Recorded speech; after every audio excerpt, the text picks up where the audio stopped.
Kinokonek ng ilang netizen kina RC Munoz, Gerald Anderson at Julia Barreto ang isang blind item tungkol sa retokadang aktres na nabuntis di umano ng controversial actor na may girlfriend. Kumalat kasi ang blind item na ito ng entertainment writer na si Jobert Socaldito at Chaps sa social media.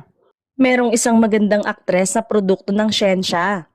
Kasama siya sa listahan ng mga salamat po doktor na nabuntis daw ng isang gwapong aktor na kontrobersyal na may girlfriend, chika ni Jobert. Ang tatay di umano ng dinadala ng babaeng ito ay isang gwapong aktor na may girlfriend na very controversial, sabi pa niya, na napabalitang ng away. Sila kaya muntik ng maghiwalay, sundot naman ni Jobert.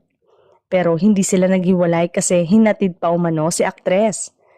Sa interview ni Tony Gonzaga last June 1, tiniyak ng aktor na matatag pa rin ang 5 years relationship nila ni Julia at sa katunayan ay hinatid pa raw niya ang aktres sa airport papuntang Dubai.